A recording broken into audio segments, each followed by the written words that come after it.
Bismillahirrahmanirrahim. Assalamualaikum warahmatullahi wabarakatuh. Puji syukur marilah kita panjatkan kepada Allah Subhanahu wa Ta'ala, dan sholawat serta salam semoga tetap tercurahkan kepada baginda Rasulullah Muhammad Sallallahu Alaihi Wasallam. Adapun topik yang akan kita bicarakan mengenai diskusi kali ini yaitu tentang Internet of Things System Work from Home untuk menahan laju pandemi. Kami dari kelompok yang mendapatkan tema Internet of Things, perkenalkan, nama saya Yolanda Sabrina Salma, selaku moderator akan membimbing jalannya diskusi ini. Sebelumnya, saya akan memperkenalkan anggota kelompok saya. Yang pertama ada Hani Ayuning Tias sebagai penyaji 1, dan yang kedua ada Dini Muktin Berlian sebagai penyaji 2. Untuk acara yang pertama yaitu pembukaan. Marilah kita bersama-sama mengucapkan basmalah. Bismillahirrahmanirrahim. Kita masuki acara selanjutnya yaitu penyajian materi. Oke, langsung saja saya akan menjelaskan latar belakang dari pembahasan kali ini. Internet of Things tengah menjadi topik pembicaraan yang semakin hangat di era revolusi industri 4.0. Hal ini lantaran karena konsepnya yang tidak hanya memiliki potensi untuk memengaruhi lifestyle kita, tetapi juga bagaimana kita bekerja. Implementasi Internet of Things bisa menjadi salah satu solusi permasalahan social distancing dalam pandemi COVID-19 ini. Implementasi IoT meminimalisir kontak antar manusia. Pembatasan kontak antar manusia atau social distancing merupakan salah satu langkah untuk menahan laju pandemi COVID-19. Kemudian next, rumusan masalah dari pembahasan ini yaitu yang pertama, apa saja prinsip dasar yang menopang IoT? Yang kedua, apa manfaat dari penerapan Internet of Things pada masa pandemi? Dan yang ketiga yaitu bagaimana implementasi IoT untuk menahan laju pandemi pada sistem WFH. Dan yang terakhir yaitu bagaimana cara kerja IoT. Kemudian next slide, ada tujuan dari pembahasan kali ini yaitu yang pertama untuk mengetahui apa saja prinsip yang menopang IoT.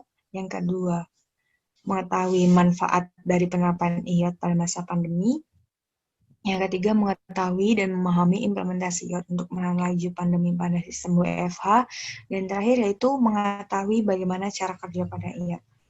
Terima kasih. Selanjutnya akan dilanjutkan oleh penyaji. Dipersilakan untuk penyaji 1 untuk menyampaikan materinya.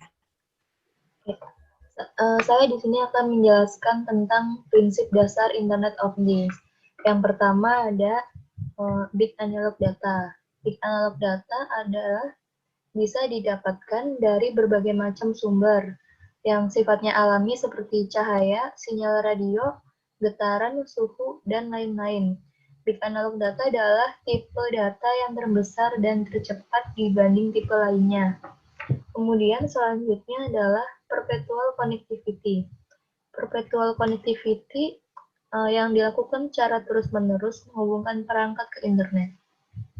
IoT yang selalu terhubung dan aktif dapat memberikan 3 manfaat utama, yaitu pada 1, monitor, yaitu pemantauan berkelanjutan yang memberikan informasi real-time. Kemudian selanjutnya adalah maintain, yaitu pemantauan berkelanjutan untuk melakukan peningkatan. Selanjutnya adalah motivate, yaitu konektivitas yang konstan dengan pekerja atau konsumen memungkinkan pelaku usaha untuk memotivasi orang lain membeli produk mereka. Kemudian selanjutnya adalah really real time. Really real time untuk IoT tidak dimulai ketika data mengenai switch jaringan atau sistem komputer. Kemudian selanjutnya adalah the spectrum of insight. Berasal dari data IoT yang berkaitan dengan posisinya dalam 5 fase data flow, yaitu real time, in motion, early life, at rest, arsip. Kemudian selanjutnya adalah immediacy versus depth. Immediacy versus depth dengan berbekal komputer dan solusi IoT akan ada pertukaran antara kecepatan dan kedalaman. Artinya seseorang bisa langsung mendapatkan time to insight pada analitik yang belum sempurna. Kemudian selanjutnya adalah Safe Life. Untuk Safe Life adalah seperti yang sudah dijelaskan pada poin sebelumnya, untuk mendapatkan wawasan yang cepat dan menyeluruh tergolong sangat sulit. Namun beberapa insinyur berhasil mengatasi kesulitannya dan mendapatkannya. Fenomena ini disebut dengan the genius of the end. Kemudian selanjutnya adalah the next P. Big data biasanya ditandai dengan V, yaitu volume, velocity, variety, dan value. The next V yang dimaksud adalah visibility. Ketika data dikumpulkan, para ilmuwan menawarkan kemudahan dan menjadikan pengguna tidak harus mentransfer sejumlah besar data ke orang yang lokasinya jauh. Kemudian selanjutnya adalah manfaat dari penerapan Internet of Things. Pada bidang kesehatan, pada industri kesehatan, saat ini banyak perangkat IoT yang dimanfaatkan. Contoh mengukur suhu tubuh yang dikenal dengan thermal detection dan lainnya. Kemudian selanjutnya pada bidang pendidikan. Dengan IoT dapat mengoperasikan banyak dari satu perangkat. Misalnya smartphone. Dengan smartphone bisa memudahkan untuk melakukan absensi dan proses belajar mengajar pada sekolah secara online melalui sebuah software. Biasanya menggunakan face recognition. Kemudian pada bidang agrikultural, yaitu membutuhkan teknologi IoT seperti remote monitoring, karena saat ini para pelaku industri mengalami kesulitan dalam hal mengecek jualan mereka.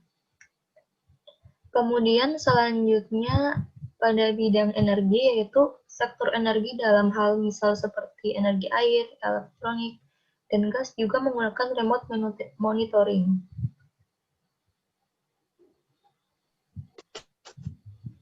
Oke, yang selanjutnya ada implementasi IoT untuk menahan laju pandemi pada sistem WFH.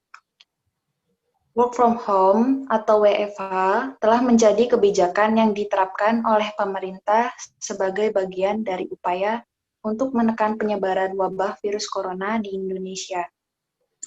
Apa saja? Yaitu ada absensi online untuk kegiatan belajar mengajar atau di sebuah organisasi perusahaan. Lalu ada kegiatan belajar mengajar bisa daring menggunakan aplikasi yang didukung oleh akses internet, seperti sekarang. Lalu ada kegiatan jual beli online tanpa datang ke toko, bisa melakukan transaksi secara online. Lalu berikutnya ada cara kerja IoT. Cara kerja IoT itu dengan memanfaatkan suatu argumentasi pemrograman di mana tiap-tiap perintah argumen tersebut dapat menghasilkan suatu interaksi antar mesin yang telah terhubung secara otomatis tanpa campur tangan manusia dan tanpa dibatasi oleh jarak yang jauh. Seperti contoh gambar yang ditampilkan, gambar pertama itu menunjukkan bahwa adanya barang fisik atau things, seperti printer, handphone, komputer, dan sebagainya. Lalu, di gambar kedua, itu dihubungkan melalui internet, sehingga kita dapat mengakses dengan adanya jaringan internet tersebut, dapat memudahkan pengguna untuk bisa mengakses platform seperti gambar yang ketiga. Ada marketing, agrikultural, pendidikan, lalu online shop.